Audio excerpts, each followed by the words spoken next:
Hello दोस्तों, कहानी सुनने से पहले प्लीज़ सब्सक्राइब का बटन दबाएं। देवर भाभी का रिश्ता तो माँ बेटे की तरह होता है। इसी तथ्य पर आधारित एक कहानी कमल की है। कमल के बड़े भैया एक सरकारी बैंक में नौकरी करते थे, लेकिन एक रोड एक्सीडेंट में उनकी मृत्यु के बाद घर की जिम्मेदारी कमल पर आ चुकी थी।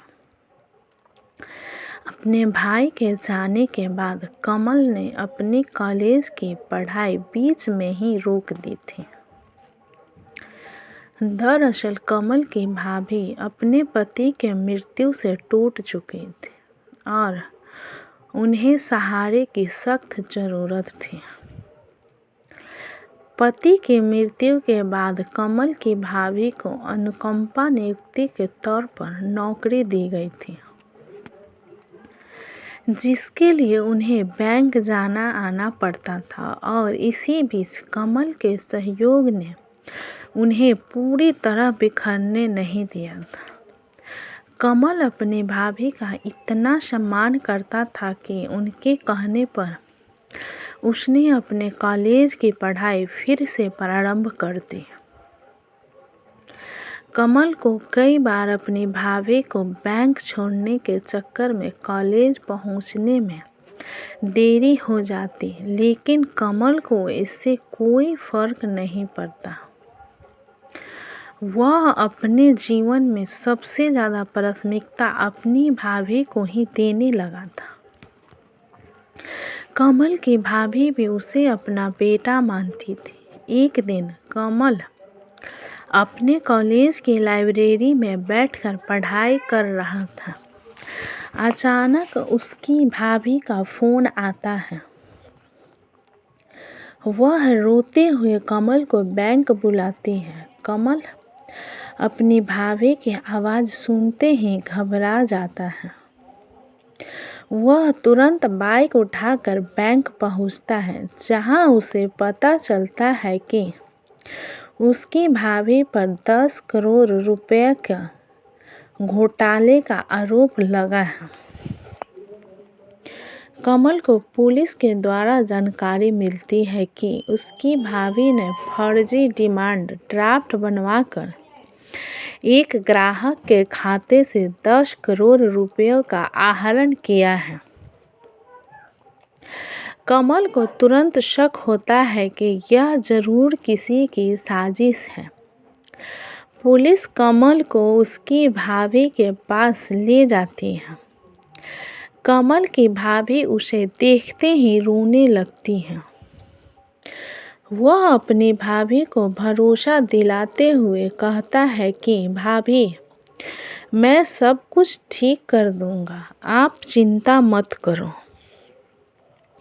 और वह तुरंत पुलिस थाने से बाहर आ जाता है।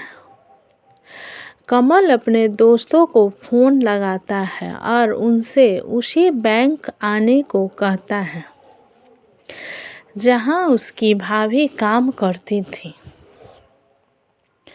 दोस्तों के आते ही कमल योजना के अनुसार अपने एक दोस्त वरुण को रईस ग्राहक बनाकर मोबाइल रिकॉर्डिंग सिस्टम के साथ बैंक के अंदर भेजता है। वरुण बैंक पहुंचते ही सीधा ब्रांच मैनेजर के केबिन में घुस जाता है। बैंक का मैनेजर वरुण के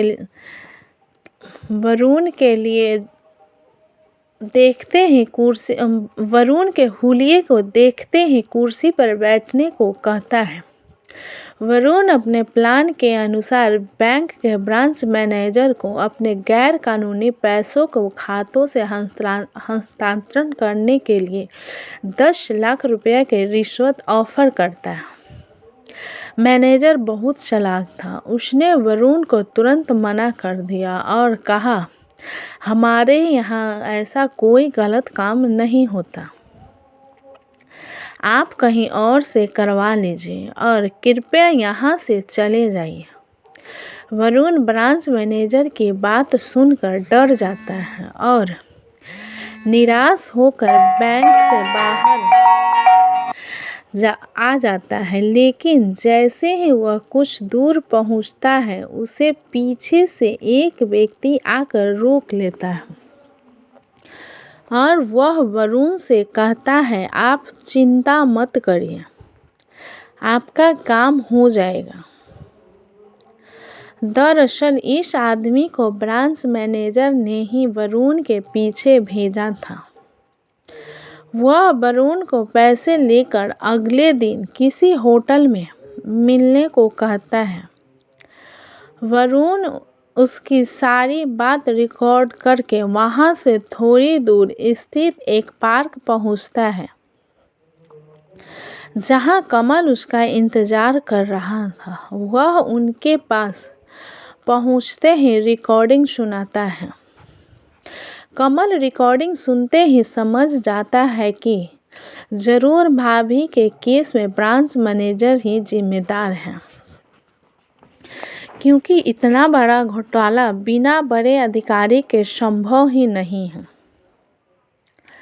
वरुण अगले दिन नकली नोटों से भरा हुआ बैग लेकर होटल पहुंचकर कमरा बुक करता है। कुछ देर बाद ब्रांच मैनेजर अपने उसी आदमी के साथ वरुण की बताई गई जगह पर पहुंच जाता है।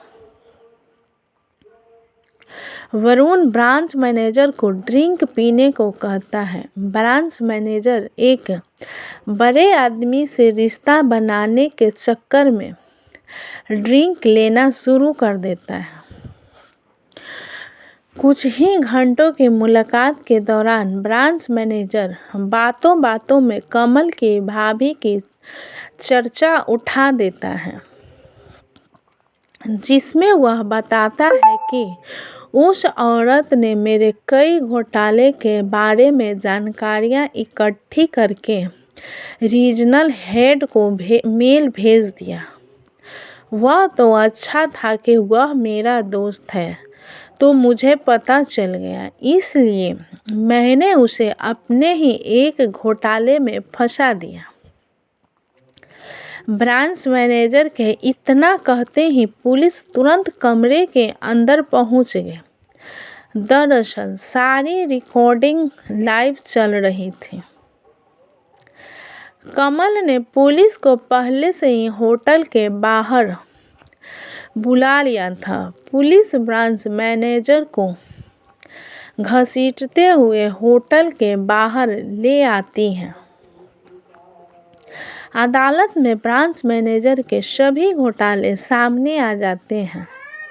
मुख्य आरोपी गिरफ्तार होते ही कमल की भाभी को बाइज्जत बरी कर दिया जाता है।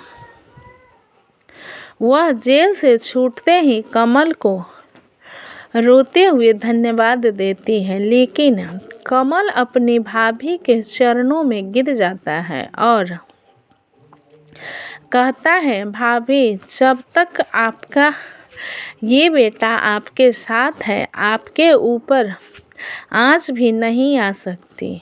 और कहानी खत्म हो जाती है। दोस्तों, कहानी कैसी लगी मुझे कमेंट बॉक्स में लिखें। अच्छी लगी तो लाइक करें, सब्सक्राइब करें एंड शेयर करें। अपना कीमती समय देने के लिए धन्यवाद।